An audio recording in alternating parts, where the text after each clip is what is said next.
100 Facts About Graphic Design to Fall Asleep To. Part 1. The Beginning of Visual Language. Close your eyes and imagine a world before words could be written down. Before any letter existed on a page, before any book was printed, there were only images. And in those images, graphic design was already being born. Let's travel back, far back, to the caves of Lascaux in France, where 17,000 years ago, humans created what many consider the earliest forms of graphic communication. These weren't just random paintings. They were deliberate compositions, carefully placed on cave walls, using the natural contours of the stone to give animals depth and movement. The artists mixed pigments from minerals and charcoal, creating earth reds and deep blacks. They understood negative space, though they had no name for it. When they painted a horse, they left the lighter stone showing through to suggest the animal's belly, creating contrast and dimension. This was visual communication with purpose. This was the seed of graphic design. If this helps you relax, you're welcome to subscribe. More calm graphic design fact videos like this are on the way.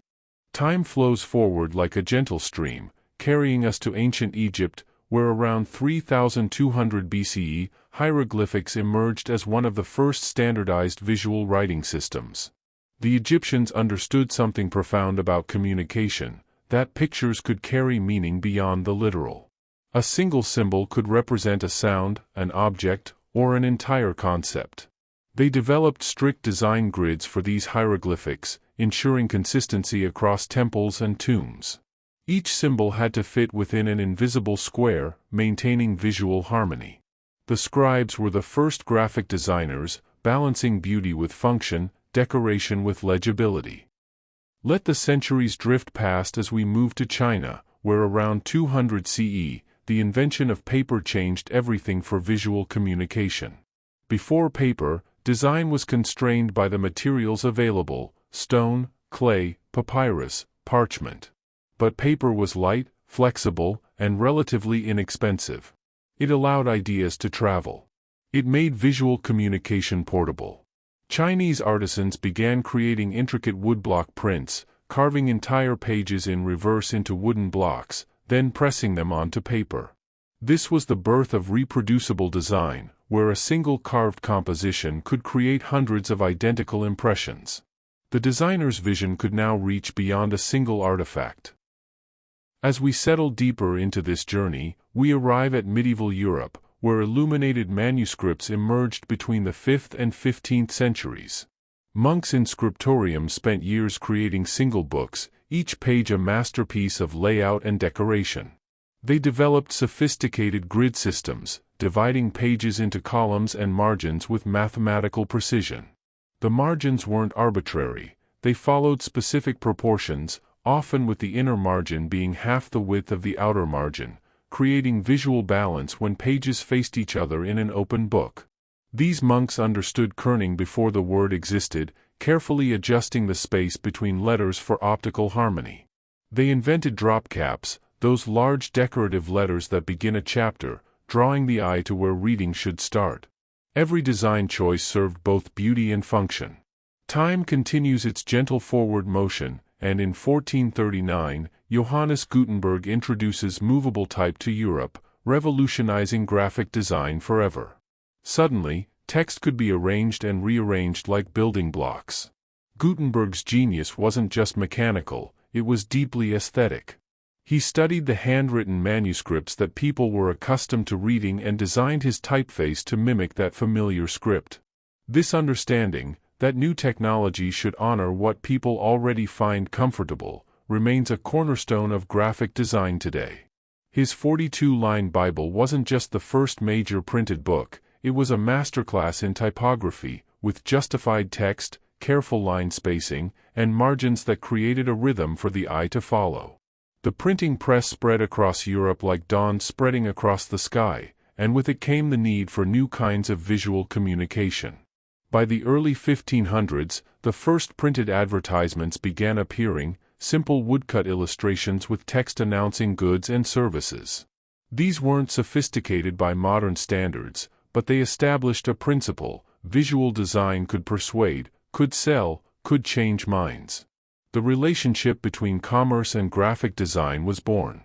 As we float through the 16th century, something subtle but profound happens. The word typography emerges, derived from the Greek words for impression and writing. Language was catching up to practice. People needed words to discuss the art of arranging type, of selecting sizes, of creating hierarchies of information. This was the moment when graphic design began to see itself as a distinct discipline, separate from fine art or craft. And there, in the gentle glow of candlelit workshops across Europe, in the careful hands of printers and typesetters, graphic design continued to grow, setting the stage for centuries of visual evolution still to come.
Let time carry us gently forward to France in the 1790s, where typography underwent another quiet transformation.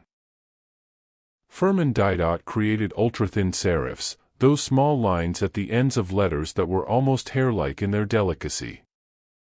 The Didot typeface represented the height of neoclassical design.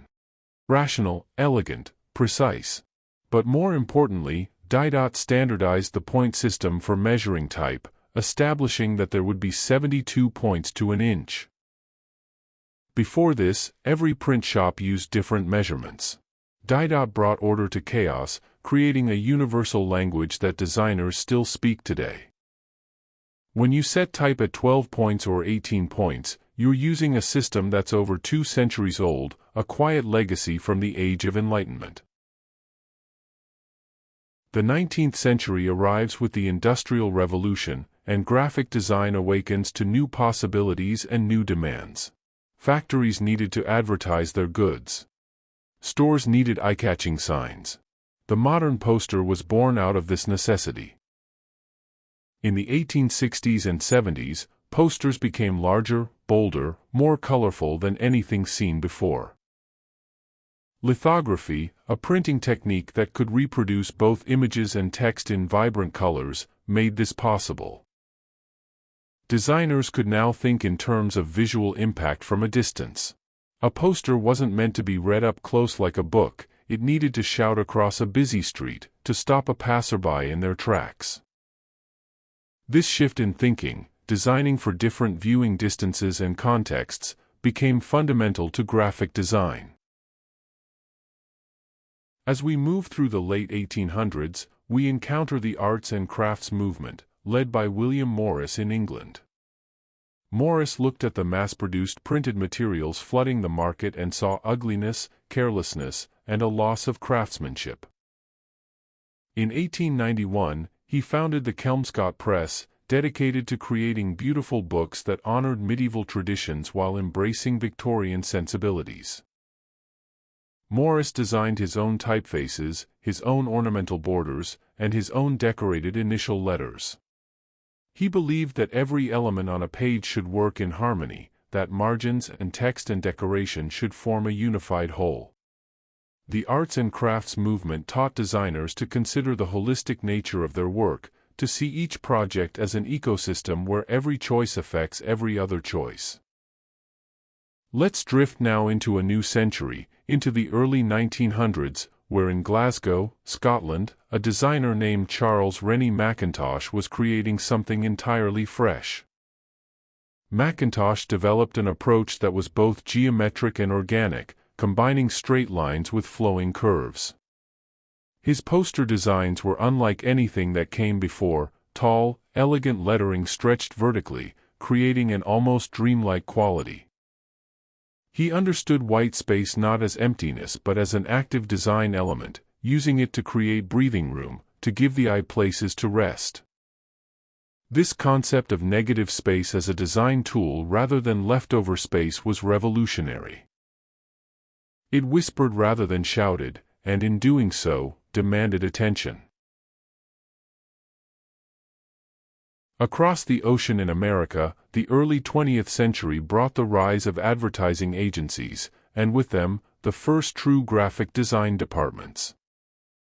The advertising industry realized that visual presentation could make or break a campaign. In 1908, the first art director position was created at an advertising agency, formalizing the role of someone who would oversee the visual elements of advertisements. This marked a turning point. Graphic design was no longer something a printer did on the side, it was becoming a specialized profession, worthy of dedicated practitioners. As we settle into the 1910s and 20s, modernism begins to emerge in Europe, bringing with it radical ideas about simplicity and function. The Bauhaus school, founded in Germany in 1919 by Walter Gropius, proposed that form should follow function, that decoration for decoration's sake was dishonest. Bauhaus designers believed in clean lines, primary colors, simple geometric shapes. They experimented with asymmetric layouts, breaking away from the centered, balanced compositions that had dominated for centuries. This wasn't about being different for its own sake. It was about finding the most honest, most efficient way to communicate. The Bauhaus philosophy suggested that good design was almost invisible, that it served its purpose so well that you noticed the message, not the medium. And there, in the studios and workshops of the early modern movement, in the careful reduction of elements to their essence, graphic design found a new voice. One that spoke of clarity, purpose, and the profound beauty of simplicity. Rest here in this moment of transformation, where design learned that sometimes less truly is more.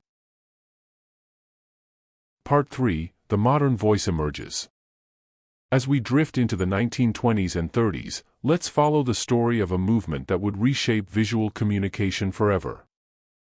Art Deco emerged after World War I, bringing with it a sense of glamour, optimism, and geometric precision. Unlike the stark minimalism of the Bauhaus, Art Deco celebrated ornament, but ornament with purpose and structure. The style featured bold geometric shapes, stepped forms, and rich colors. Art Deco posters and advertisements used strong vertical lines and symmetrical compositions that conveyed luxury and modernity. The famous Cassandra posters from this era, advertising everything from ocean liners to liqueurs, showed how graphic design could be both commercial and artistic, sophisticated and accessible. This was design that understood its audience, that spoke to aspiration and desire. Let time carry us to Switzerland in the 1950s, where something quiet but revolutionary was taking shape. Swiss designers developed what became known as International Typographic Style, or Swiss style. They believed in absolute clarity, in mathematical grids, in sans-serif typefaces. The Swiss style used a grid system that divided pages into precise modules, creating visual consistency and making complex information easy to navigate. Every element had its place. Every decision was intentional. This wasn't cold or mechanical, it was respectful of the reader's time and intelligence. The Swiss style taught the world that organization itself could be beautiful, that structure could set information free rather than constrain it. Within this Swiss movement, one typeface emerged that would become perhaps the most ubiquitous design element in history. In 1957, Max Miedinger and Eduard Hoffmann created Helvetica. The typeface was originally called Neue Hausgrotschk, but was renamed Helvetica, derived from Helvetia, the Latin name for Switzerland. Helvetica was designed to be neutral, to have no inherent meaning or personality. It was a vessel for content rather than a voice of its own. Its clean, balanced letterforms made it incredibly versatile. Today, Helvetica appears on subway signs, corporate logos, tax forms, and countless other applications. It's so common that most people don't even notice it, which is exactly what its designers intended. Good design, they believed, should be invisible. As we move through the 1960s, we encounter a rebellion against all this order and neutrality. Psychedelic design exploded onto the scene, particularly in San Francisco, where designers like Wes Wilson created posters for rock concerts that bent and warped letterforms until they were almost illegible. This was intentional. The difficult readability was part of the message. It suggested altered consciousness, countercultural values, a rejection of corporate clarity. These posters used vibrant, clashing colors and organic, flowing shapes inspired by Art Nouveau. Psychedelic design proved that legibility wasn't always the goal, that sometimes design could be an experience rather than just a carrier of information. It reminded the world that rules were meant to be broken, that design could be playful, rebellious, transformative. Let's drift now to 1984, when a moment occurred that would change graphic design forever. Apple Computer released the Macintosh, the first commercially successful personal computer with a graphical user interface. Suddenly, graphic design tools were available to anyone with a desk and a computer. The Mac included fonts, a mouse for precise control, and eventually programs like PageMaker and QuarkXPress that allowed people to lay out entire publications on screen. This democratization of design was both exciting and terrifying to professional designers. On one hand, more people could create. On the other hand, would quality suffer? Would everyone become a designer, or would no one? The answer, as it turned out, was more nuanced. Technology became a tool, and like any tool, it was only as good as the person wielding it. As the 1980s continued, we see the rise of postmodern design, which rejected the modernist idea that there was one correct solution to any design problem. Designers like April Grayman embraced complexity, layering, and visual noise.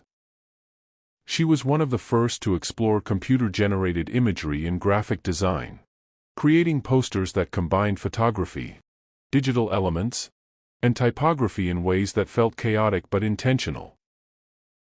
Postmodernism asked, why should design be neutral? Why not celebrate subjectivity, cultural references, even humor? This wasn't a rejection of modernism so much as an expansion of what design could be. The 1990s brought the World Wide Web, and with it, an entirely new canvas for graphic design. Early websites were crude by today's standards, but they represented something profound.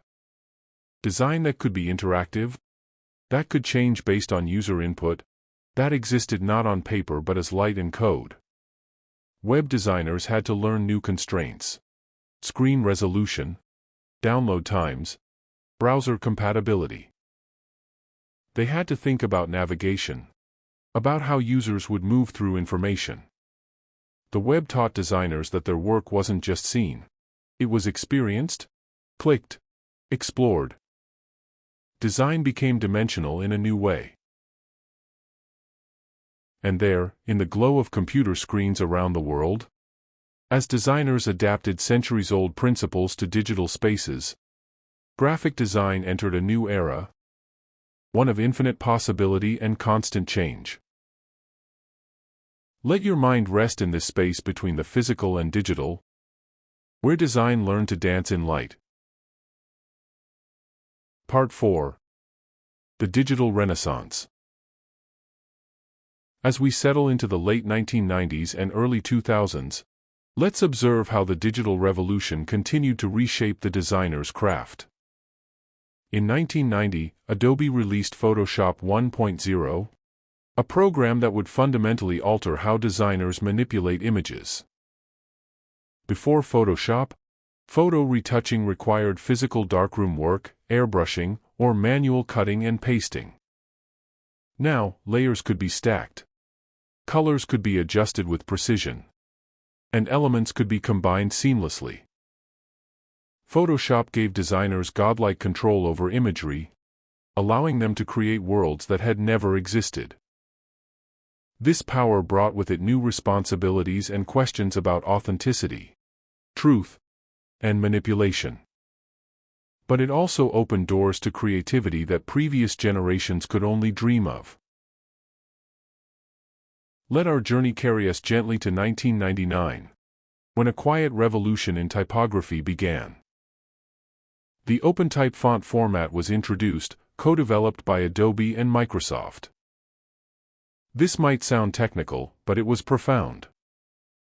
OpenType fonts could contain thousands of characters, multiple weights, styles, ligatures, and special symbols all in a single file. They worked across different operating systems and software. For the first time, a designer could be confident that the beautiful typography they created would look the same whether viewed on a Mac or PC, in print or on screen. Typography became truly portable, truly universal.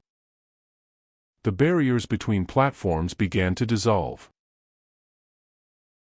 As we drift into the early 2000s, we witness the rise of flat design, though it wouldn't be called that for several years yet. Designers began moving away from the skeuomorphic design that had dominated.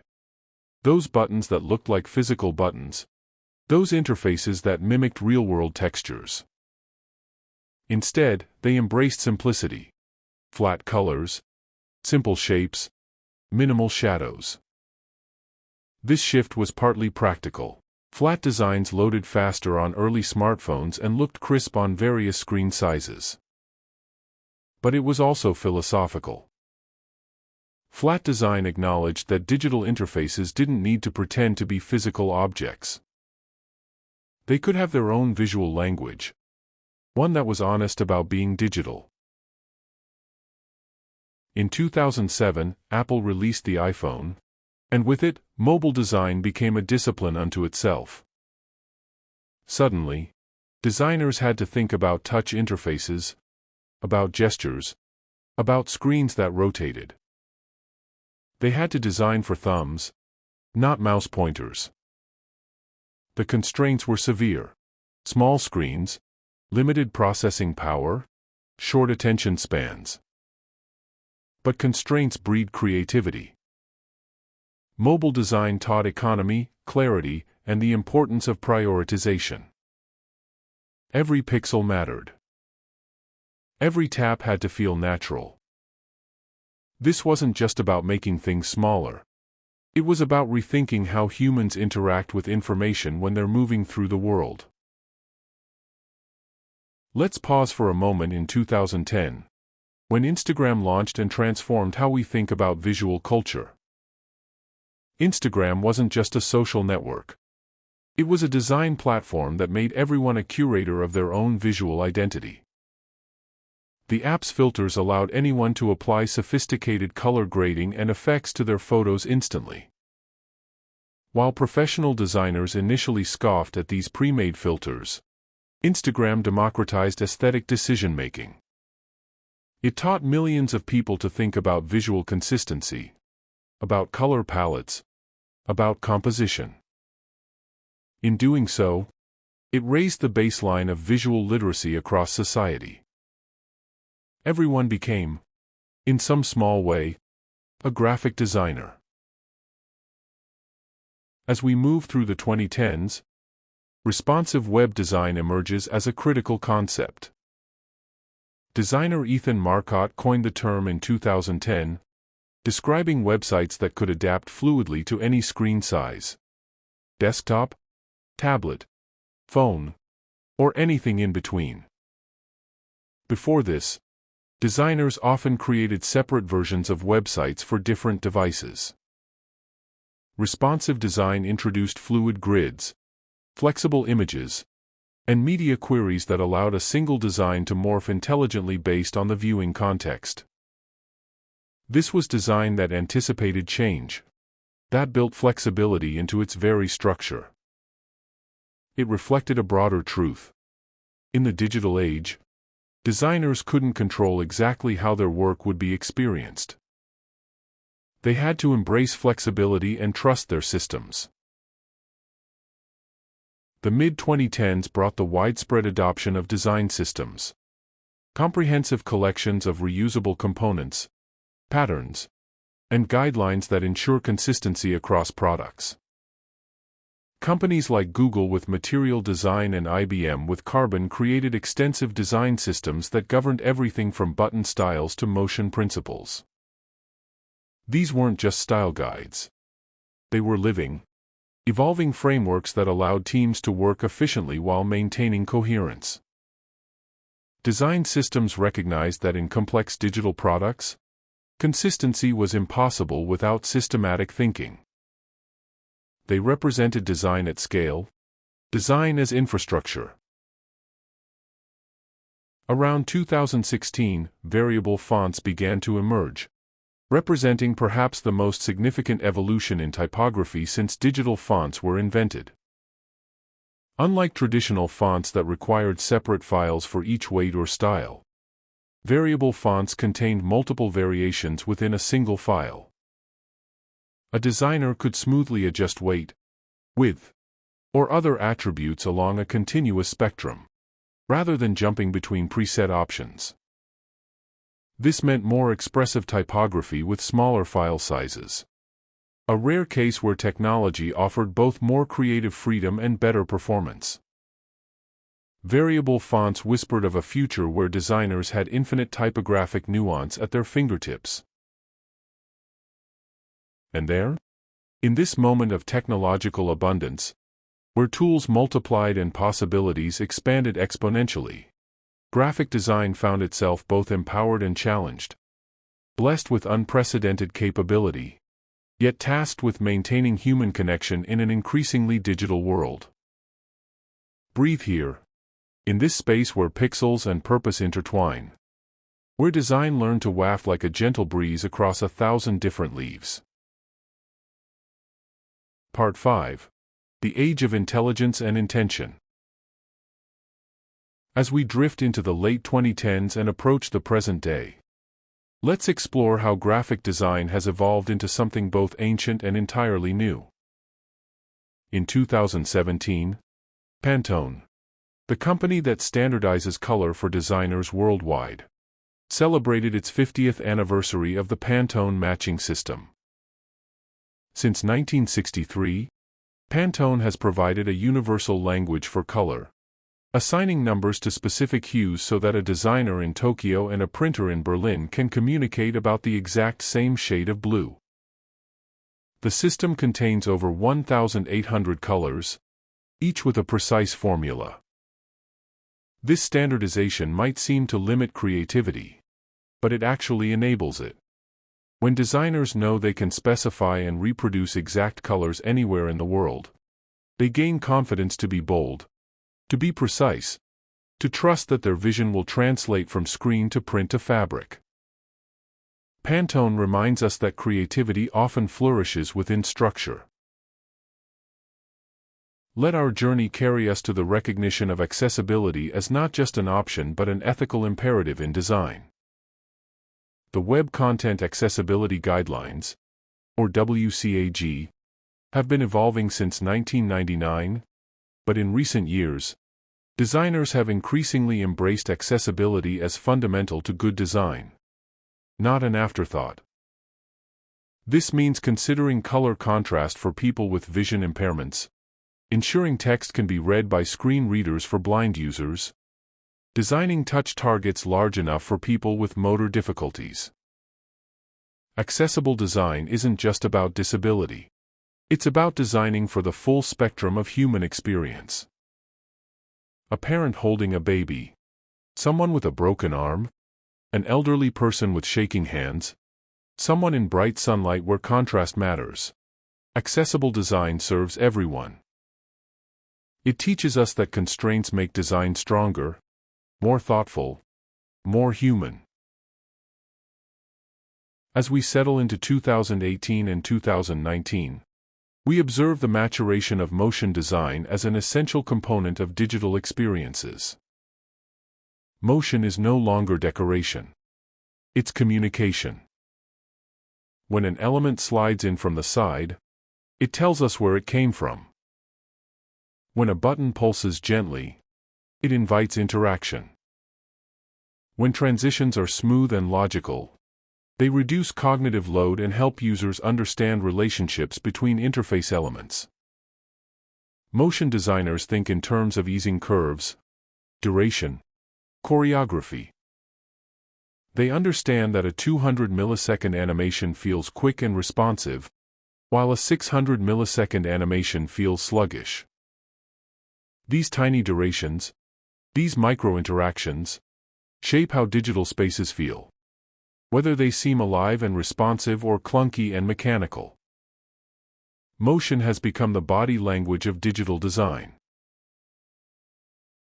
In 2020, as the world shifted dramatically due to the global pandemic, graphic design found new urgency.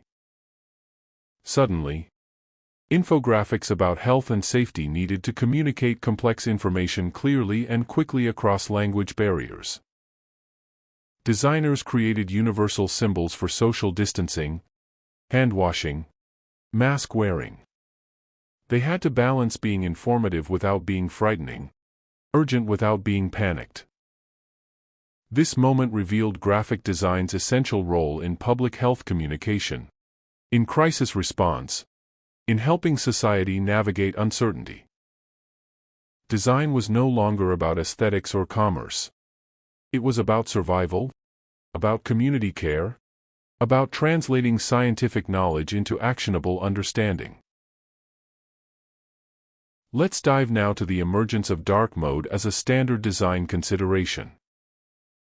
Once a niche preference among programmers, dark interfaces became mainstream around 2019 to 2020 as major platforms like iOS and Android offered system-wide dark modes. Designers suddenly needed to consider that their work might be viewed against black rather than white, that every color choice needed to work in both contexts. Dark mode isn't just inverted colors. It requires thoughtful reconsideration of contrast, hierarchy, and mood. A vibrant blue that pops on white might feel harsh on black. Design for dark mode taught flexibility, consideration for context, and respect for user preference. It acknowledged that there is no single right way to experience design. As we move through 2021 and 2022, we witness artificial intelligence beginning to touch the edges of graphic design. Tools emerged that could remove backgrounds from images instantly, generate color palettes from photos, even create entire layouts based on content. Some designers feared replacement, but most recognized these tools as assistants rather than replacements. AI could handle the tedious parts, resizing hundreds of images, generating variations of a design, suggesting color combinations.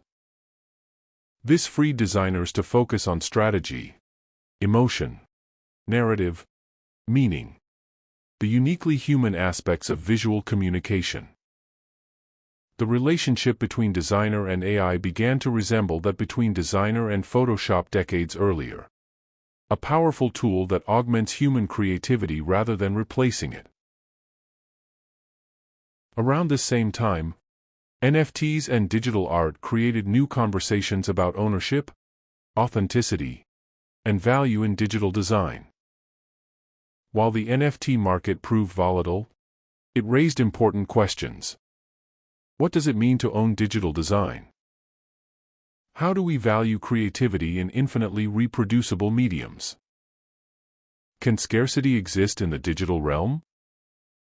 These questions don't have simple answers, but they push designers to think differently about their work's relationship to commerce, culture, and permanence. The term design thinking became increasingly prominent in the 2010s and early 2020s, representing a methodology that extended design principles beyond visual creation. Design thinking emphasizes empathy, experimentation, iteration, and human-centered problem solving.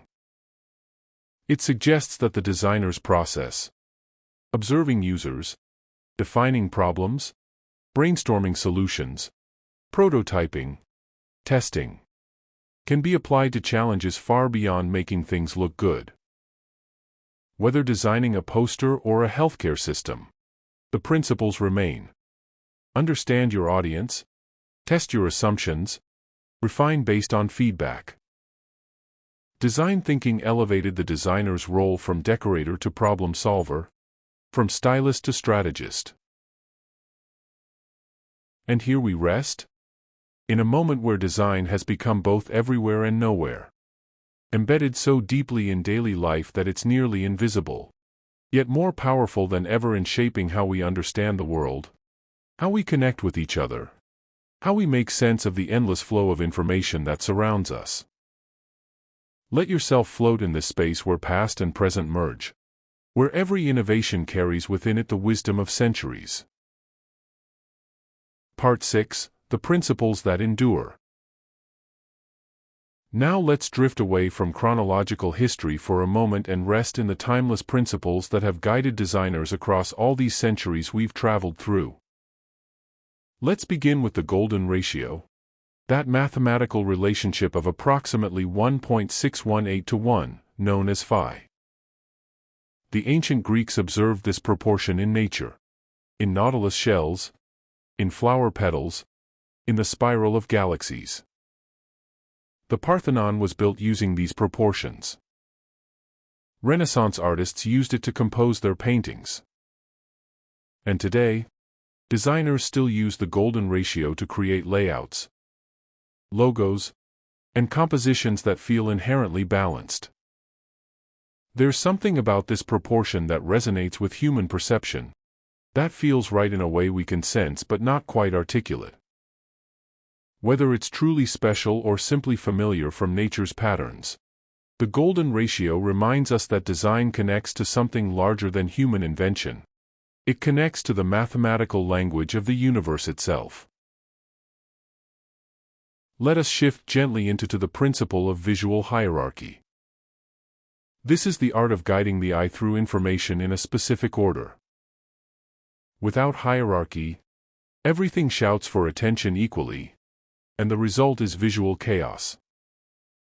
Designers create hierarchy through size, color, contrast, spacing, and position.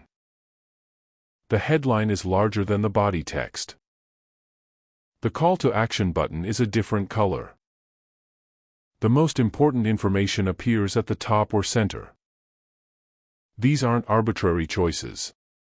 They are based on how human eyes scan and how human brains process information.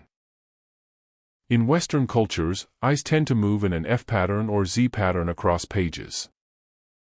Designers work with these natural tendencies rather than against them.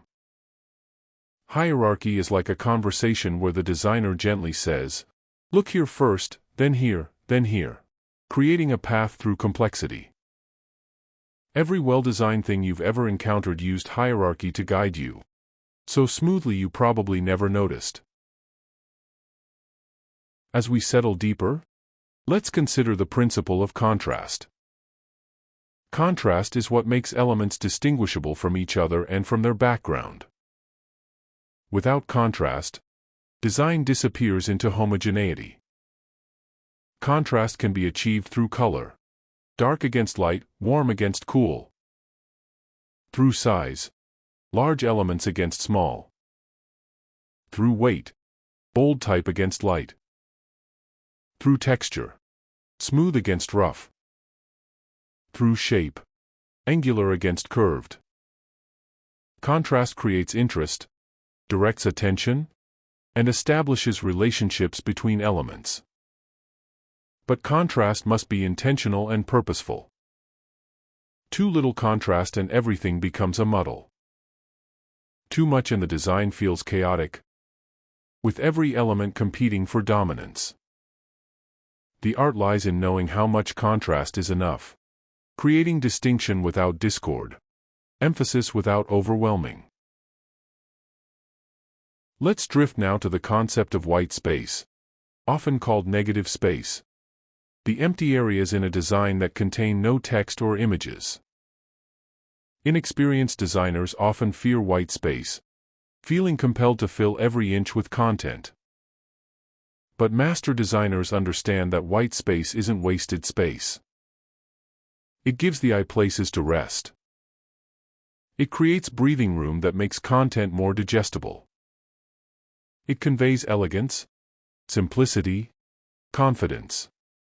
Luxury brands use generous white space to suggest exclusivity and quality. White space can be active, deliberately shaping the perception of positive elements, or passive, simply providing separation.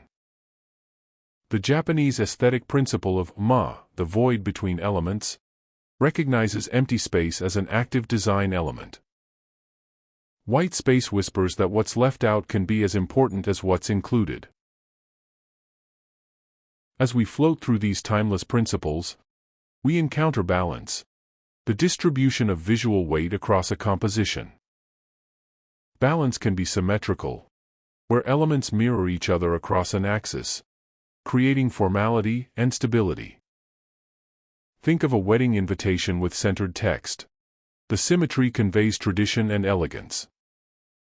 Or balance can be asymmetrical, where different elements of varying sizes and weights are arranged to feel balanced without mirroring each other. Asymmetrical balance is more dynamic, more modern, more interesting to the eye. A large element on one side might be balanced by several smaller elements on the other. Dark color in one area balanced by a larger area of light color. Understanding balance is like understanding physics. Every element has visual weight influenced by its size, color, texture, and position. Designers juggle these weights intuitively, creating compositions that feel stable even when they're deliberately asymmetrical. Let time carry us to the principle of repetition and consistency. When certain elements repeat throughout a design, a color scheme, a typeface, a shape, a style of imagery, they create unity and rhythm.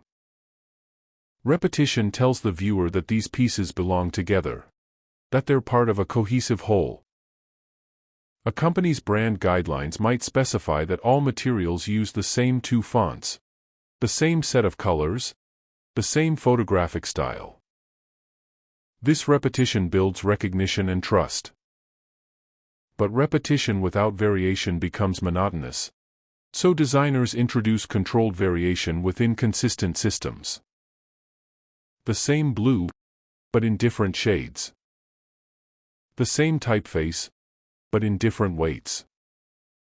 Repetition creates the structure, and variation creates the interest. This tension between consistency and variety is at the heart of all design systems. As we settle into the principle of alignment, we recognize the invisible lines that organize visual elements into coherent relationships. When elements align, when edges line up, when centers share an axis, when spacing follows a consistent rhythm, the result feels ordered and professional, even if the viewer can't articulate why. Misalignment, even by a few pixels, creates subtle visual discord that the eye notices even when the mind doesn't. Designers often work with grids, those invisible frameworks that ensure elements align consistently. The grid might be simple, with just a few columns, or complex, with dozens of divisions. But the grid is always there, holding things in relationship, creating harmony from what could be chaos. Alignment is design's way of respecting the viewer's desire for order in a disordered world. Let's rest for a moment with the principle of proximity. The idea that elements placed close together are perceived as related, while elements spaced apart are seen as separate. This seems obvious, but it's profound in its implications.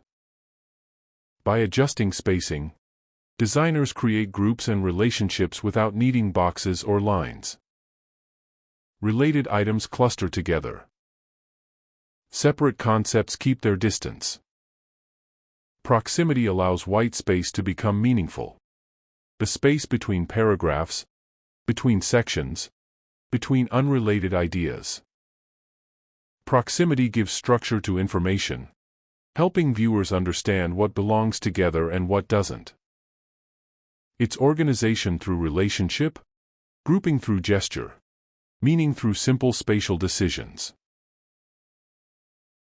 And here, in these timeless principles, proportion, hierarchy, contrast, space, balance, repetition, alignment, proximity, we find the grammar of visual language, the rules that allow designers to communicate clearly across time and culture, across mediums and technologies. These principles predated computers and will outlast whatever comes next. Rest here among these eternal truths, these principles that flow like ancient rivers through every design thing. Part 7: The Psychology of Visual Perception. Let's drift now into the realm where design meets psychology, where we discover why certain visual choices affect us the way they do. Begin with the Gestalt principles, developed by German psychologists in the 1920s, which describe how humans perceive visual elements as unified wholes rather than separate parts. The word Gestalt means unified whole in German, and these principles reveal that our brains are constantly seeking patterns, making connections, completing incomplete information. When you see 3 dots arranged in a triangle, you don't just see 3 dots. You see a triangle, even though no lines connect them. Your brain fills in what's missing. Designers use this tendency constantly, knowing that viewers will complete shapes, see relationships, and find meaning even in minimal visual information. The Gestalt principles taught designers that less can truly be more, because the human mind does so much of the work. Let us float gently to the principle of figure-ground relationship, one of the Gestalt concepts that shapes every design thing. This is the way our brains distinguish an object from its background. Usually, this happens automatically. Text is the figure, the page is the ground. But designers can play with this relationship, creating ambiguous images where figure and ground reverse. The famous Rubens vase is the classic example. You see either a vase or 2 faces in profile, depending on what you perceive as figure and what as ground. Designers use figure-ground ambiguity to create visual interest, to make viewers pause and look twice. But more commonly, they ensure clear figure-ground relationships so that important information stands out unmistakably from its background. This clarity is essential for usability, for accessibility, for communication that doesn't require effort to decode. As we settle deeper into visual perception, consider the principle of closure, another Gestalt concept. Closure is the mind's tendency to complete incomplete shapes and patterns. When you see a circle with a small segment missing, your brain fills in the gap and you perceive a complete circle. The IBM logo uses this principle brilliantly, with horizontal stripes that create the letters. The stripes don't fully connect, but your brain completes them. The World Wildlife Fund's panda logo shows a stylized panda made of black shapes against white, with no outlines, yet you clearly see the complete animal. Closure allows designers to create logos and images that are simpler, more memorable, more elegant, because they trust the viewer's brain to complete what's suggested rather than spelling out every detail. Let's drift to the understanding of how color affects emotion and behavior, a field where psychology and design deeply intertwine. Colors carry cultural associations and trigger physiological responses. Red increases heart rate slightly, creates urgency, draws attention, which is why it's used for sale signs and stop signs. Blue tends to calm, to suggest trustworthiness and professionalism. Banks and tech companies favor blue. Yellow evokes optimism and energy but can cause eye strain in large amounts. Green suggests nature, growth, health. But these associations aren't universal. In Western cultures, white suggests purity and is worn at weddings, while in some Eastern cultures, white is associated with mourning and funerals. Designers must understand both the psychology of color and its cultural context, using color not just aesthetically but strategically, as a tool for emotional communication. As we meander through the landscape of perception, we encounter the phenomenon of visual fatigue and the importance of variation. When the eye encounters the same stimulus repeatedly without change, it begins to tune it out. This is why websites with endless scrolling often vary their content layouts. A large image here, a text block there, a video next. The variation keeps the eye engaged, prevents the glazed-over feeling of monotony. Similarly, in typography, justified text can create rivers of white space running vertically through paragraphs when word spacing becomes too uniform. These rivers draw the eye in distracting ways. Designers break up visual monotony through rhythm and variation, understanding that the human eye craves pattern but also needs surprise, needs moments that re-engage attention. Let us float next to the concept of visual metaphors and skeuomorphism, those design choices that reference physical world objects in digital interfaces. Early computer interfaces used metaphors extensively. Folders for file organization, a trash can for deletion, a desktop as the main workspace. The first iPhone's Notepad app looked like a legal pad with yellow paper and a leather binding. These visual metaphors helped people understand new technology by connecting it to familiar physical objects. Over time, as people became more comfortable with digital interfaces, design moved away from heavy skeuomorphism toward flatter, more abstract representations. But metaphors never disappeared entirely. We still bookmark websites and use shopping cart icons for online purchases. Visual metaphors bridge the gap between the known and the unknown, making new concepts accessible through familiar imagery. As we settle into the realm of readability and eye movement, we discover that certain typographic choices literally affect how easily our eyes can process text. Line length matters. Lines that are too long force the eye to travel too far, losing the reader's place. Lines too short create a choppy reading rhythm. The ideal line length for body text is generally 50 to 75 characters, about 10 to 12 words. Line spacing, called leading in typography, needs to be proportional to line length. Longer lines need more space between them to help the eye find the next line. Font size affects reading distance. What works for a book held close doesn't work for a poster viewed from across a room. These aren't aesthetic choices alone. They're ergonomic decisions based on how human eyes physically move and focus.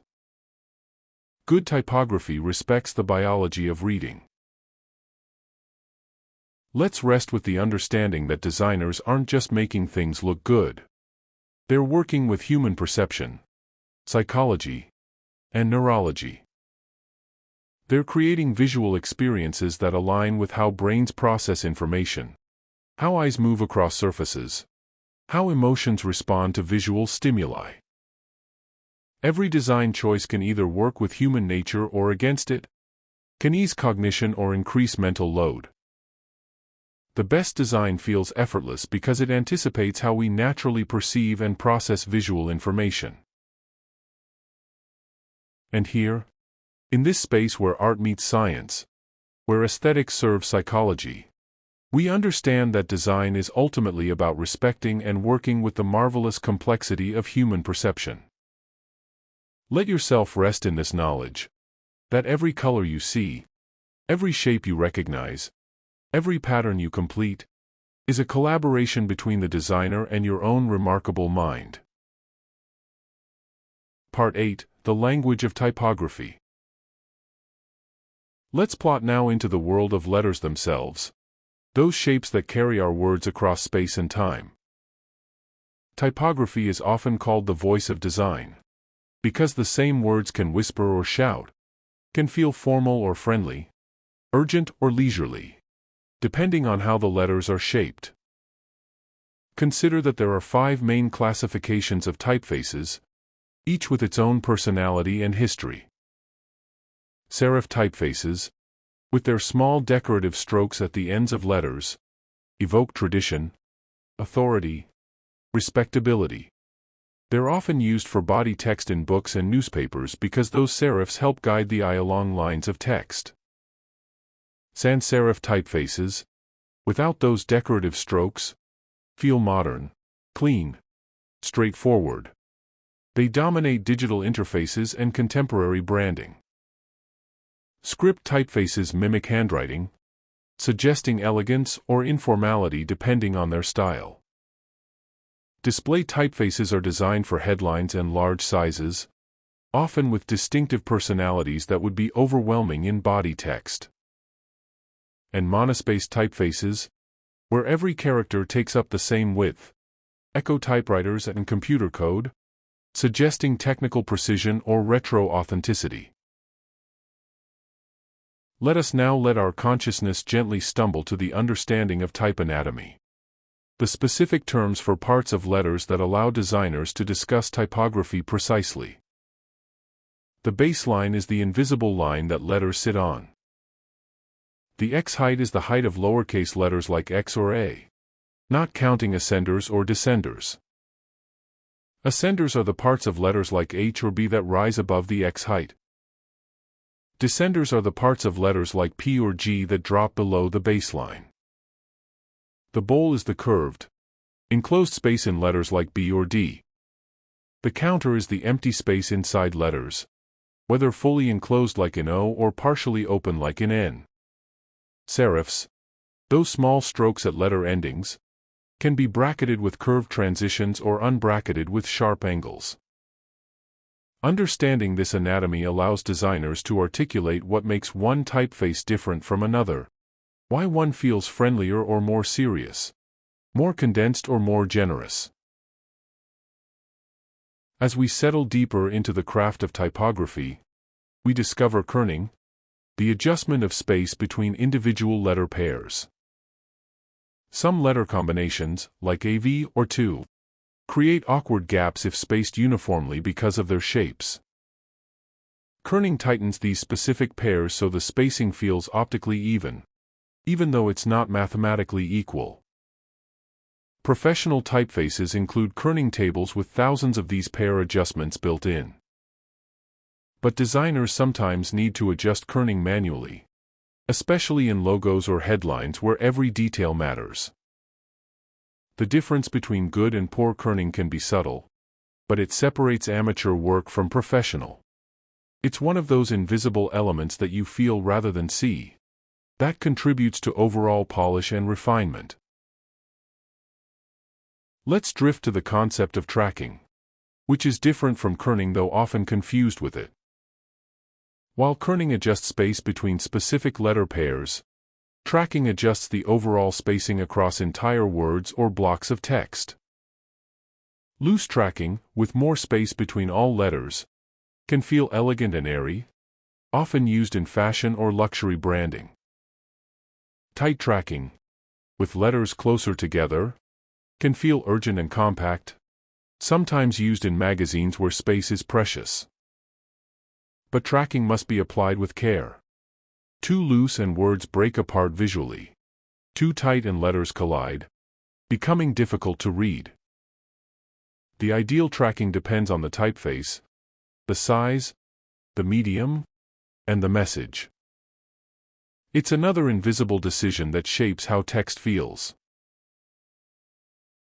As we float through the landscape of type, we encounter leading, the vertical space between lines of text.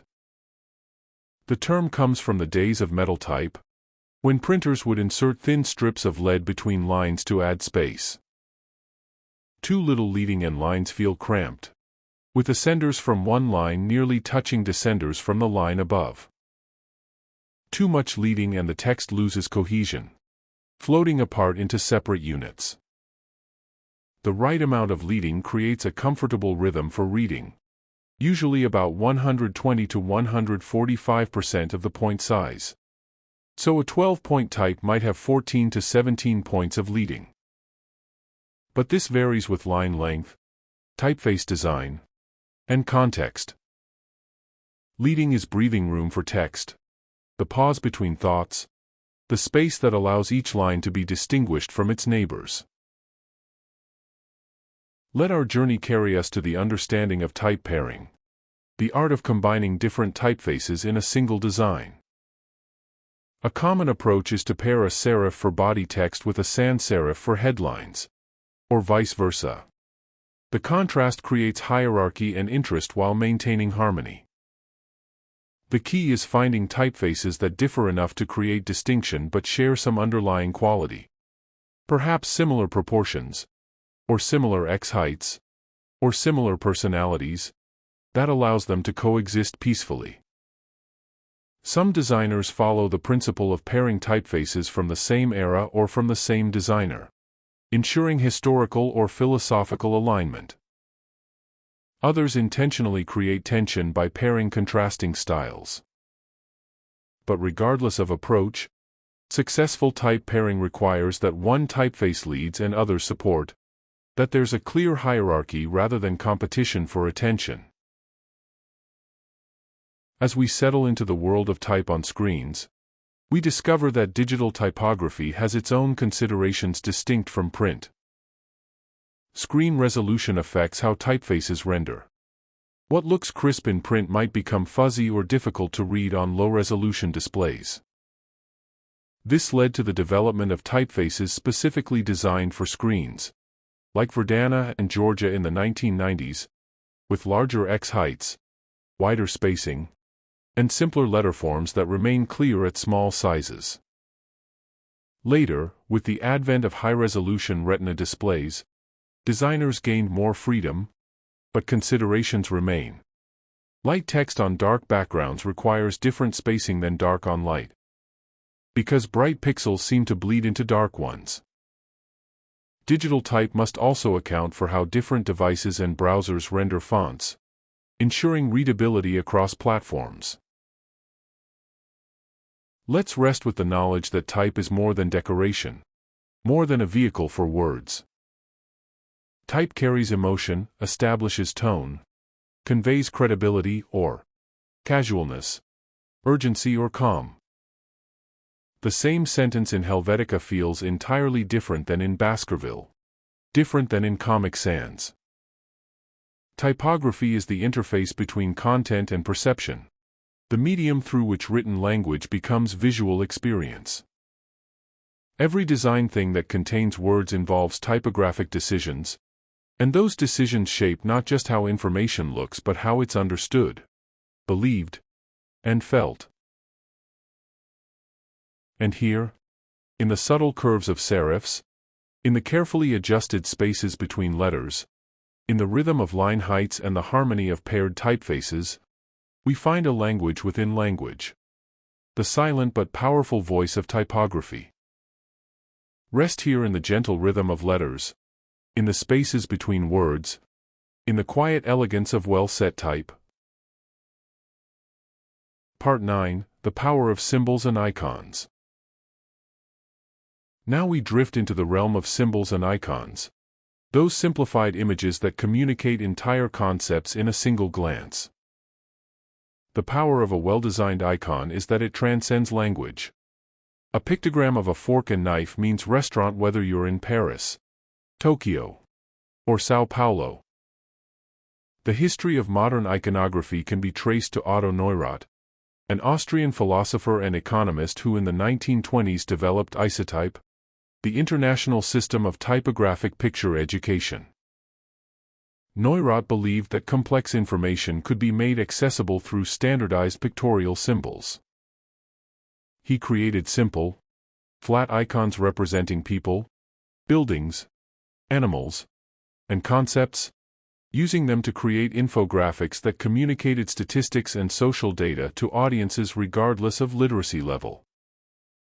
This revolutionary idea, that pictures could be a universal language, laid the foundation for the icons that surround us today, from airport signage to smartphone interfaces.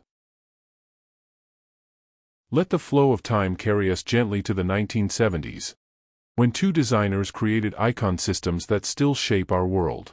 In 1974, the U.S. Department of Transportation commissioned the American Institute of Graphic Arts to develop a set of passenger and pedestrian symbols for use in transportation facilities. Designers Roger Cook and Don Chinaski created 50 symbols that needed to work at various sizes and be understood by international travelers. Their icons for restrooms, baggage claim, telephones, and information became so ubiquitous that many countries adopted them.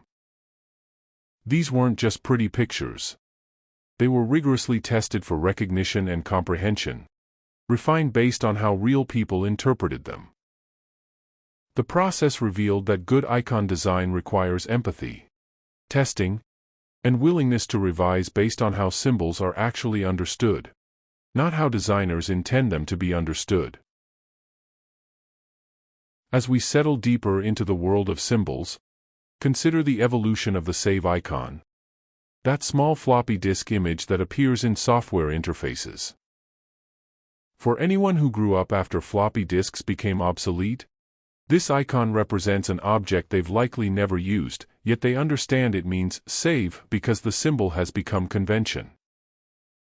This reveals something profound about icons: they can outlive their original reference, becoming pure symbols divorced from their physical origins.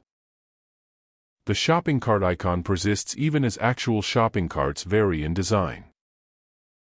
The telephone icon often depicts a handset that bears little resemblance to smartphones. Icons become visual shorthand, abstract representations that carry meaning through convention rather than literal depiction. Let's gently remember the understanding that icons must balance universality with distinctiveness. An icon needs to be recognizable and understandable, but also needs to stand out when surrounded by other icons. This is why icon families are designed as cohesive sets, with consistent line weights, corner radii, and overall style. Apple's SF symbols, Google's material icons, and Microsoft's Fluent icons are comprehensive systems containing thousands of icons, all designed to work together harmoniously. Within these systems, designers create variations, outline versions, filled versions, different weights, all ensuring flexibility while maintaining consistency. The discipline required to design an icon system, where every symbol must be distinctive yet harmonious with hundreds of others, represents design thinking at its most systematic. As we gently meander through the landscape of symbolic communication, we encounter logos, those special icons that represent entire organizations. A logo must be memorable, appropriate, timeless, and versatile. It needs to work in full color and in black and white, at the size of a billboard and at the size of a social media profile picture. The Nike swoosh, designed by Carolyn Davidson in 1971 for just $35, has become one of the world's most recognized symbols, representing motion, athleticism, and achievement in a single curved line. Its simplicity is its strength. It reproduces easily, scales perfectly, and requires no color to be effective. This exemplifies logo design excellence. Maximum meaning with minimum elements. Let history bring us to the concept of negative space in logo design. where what's left out creates what's most memorable. The FedEx logo, designed by Lyndon Leader in 1994, contains a hidden arrow between the E and X, suggesting speed and forward motion. Once you see it, you can never unsee it. The arrow wasn't added as a separate element. It emerged from the careful shaping of the letterforms themselves. This use of negative space creates layers of meaning, rewarding closer inspection while remaining functional even if the hidden element goes unnoticed. Negative space logos demonstrate that sophistication in design often comes from restraint and cleverness rather than addition and complexity. As we dig into the realm of brand identity, we discover that logos don't exist in isolation. They're part of larger visual systems. A complete brand identity includes the logo, but also color palettes, typography, imagery style, graphic patterns, and rules for how all these elements combine. When a company rebrands, they're not just changing a logo. They're evolving an entire visual language. The best brand identities are flexible systems that maintain consistency while allowing variation. They include guidelines for minimum sizes, clear space around logos, approved and prohibited uses. These guidelines ensure that whether a logo appears on a business card, a billboard, or a website, it maintains its integrity and communicates the same brand values. Let's settle on the knowledge that the emojis we use daily are a form of icon design, a modern evolution of pictographic communication.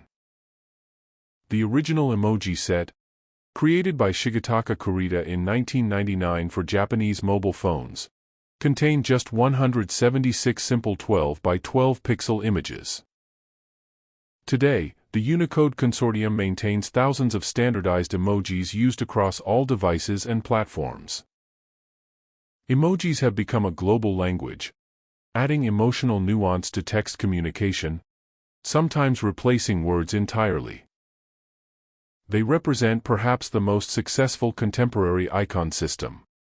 Billions of people use them daily without instruction, understanding their meanings through context and convention. Emojis remind us that human communication has always relied on visual symbols, and that good icon design creates shortcuts for expression.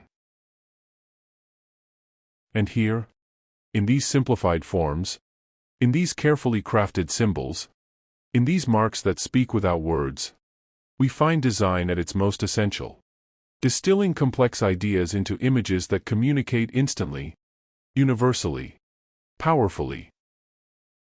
Let yourself exist quietly in this space of symbols, where a single mark can carry the weight of meaning that would take paragraphs to express in words. Part 10.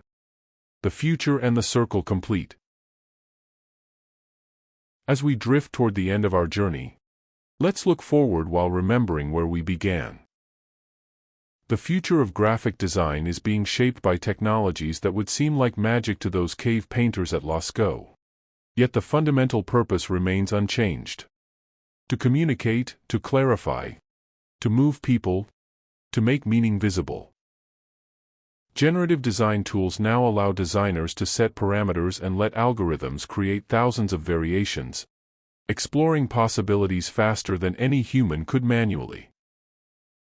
Rather than replacing designers, these tools shift the designer's role toward curation, toward defining what makes a design successful, toward choosing from abundance rather than creating from scratch. The designer becomes conductor rather than sole musician, orchestrating tools both digital and human toward a harmonious result. Let time carry us gently to the understanding that augmented reality and virtual reality are creating entirely new canvases for graphic design. In AR, designs exist not on fixed surfaces but floating in physical space, anchored to locations or objects, visible through phone screens or special glasses. A poster isn't just on a wall. It can animate, respond to your presence, reveal layers of information as you approach. In VR, Designers create entire environments, considering not just what you see but where you look, how you move through space, how information surrounds you three-dimensionally. These new mediums require designers to think like architects and choreographers, considering time, space, and movement in ways that print and screen design never required. Yet the principles remain. Hierarchy guides attention, contrast creates emphasis, color carries emotion, whether in 2 dimensions or 3. As we settle deeper into possibilities, consider that artificial intelligence is learning to understand and generate images, raising questions about creativity, authorship, and the role of human designers. AI can now create images from text descriptions, generate variations on existing designs, even mimic specific artistic styles. Some fear this diminishes the designer's value, but history suggests otherwise. Photography didn't end painting. It freed painters to explore abstraction and expression rather than mere representation. Desktop publishing didn't end graphic design. It democratized creation while raising the value of true design thinking. AI will likely follow this pattern, handling routine tasks while elevating the importance of strategy, empathy, cultural understanding, and ethical judgment, the uniquely human aspects of design that no algorithm can replicate. Let's organically delve into the growing emphasis on sustainable design, where designers consider not just aesthetics and function but environmental impact. This means choosing recyclable materials, designing for disassembly and reuse, minimizing ink coverage in print designs, optimizing digital files for energy-efficient loading.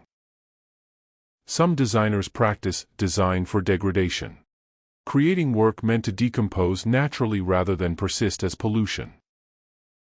Others focus on longevity, creating timeless designs that won't need replacement when trends shift. Sustainable design recognizes that every choice, paper weight, color saturation, file size, has ecological consequences, and that designers bear responsibility for the material impact of their work. This isn't constraint, but it's an expansion of what good design means. As we navigate gently through emerging practices, we encounter participatory design, where designers collaborate with end users throughout the creative process rather than designing for them from a distance. This approach recognizes that communities are experts in their own needs and experiences. Participatory design has created everything from public health campaigns to civic wayfinding systems, ensuring that solutions truly serve the people who'll use them. This shift from designer as expert to designer as facilitator represents a maturation of the field, an acknowledgement that the best solutions often emerge from dialogue rather than isolated genius. Let our journey continue to the understanding that design education itself is evolving, moving beyond teaching tools and techniques toward teaching systems thinking, cultural awareness, and ethical reasoning. Design schools increasingly emphasize collaboration with other disciplines such as engineering, psychology, sociology, business, recognizing that complex problems require diverse perspectives. Students learn not just how to make things beautiful but how to research user needs, test assumptions, measure impact, and iterate based on feedback. This evolution recognizes that design thinking, that problem-solving approach we discussed earlier, is as important as design execution. As we cast our gaze into the near future, we see designs becoming more personalized and adaptive, responding to individual preferences, contexts, and needs. A website might adjust its layout based on your reading speed, your device, your previous interactions.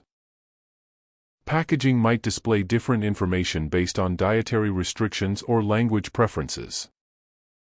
This personalization, enabled by technology, returns us in some ways to the pre-industrial era when things were crafted individually.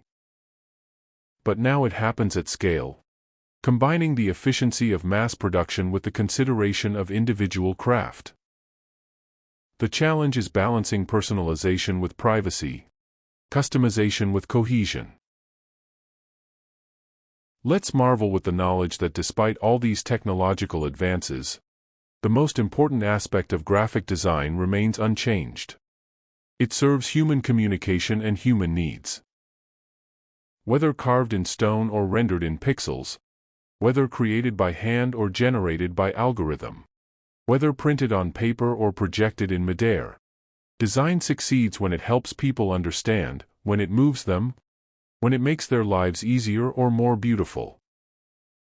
The tools change, the mediums evolve, the possibilities expand, but the core purpose endures. And now, as we complete this guided journey through the history and principles of graphic design, we find ourselves back where we started. In those caves at Lascaux, where humans first understood that marks on surfaces could carry meaning, could communicate across time and space, could make the invisible visible. Every design thing you encounter, from the label on your coffee cup to the interface on your phone, is a descendant of those first deliberate marks, part of an unbroken chain of human creativity stretching back 17,000 years and forward into futures we can only imagine. Dream now in this completion, this circle, this understanding that graphic design is and always has been fundamentally human. A way of speaking when words aren't enough. A way of sharing what we see and feel and know. A way of making our inner visions visible to others. Rest in the knowledge that design surrounds you, serves you, speaks to you, every moment of every day. Rest in the beauty of human creativity, expressed through shape and color, symbol and letter, balance and contrast, across all the ages we've traveled together. Sleep now, and dream of all the designs yet to be created, all the visual stories yet to be told.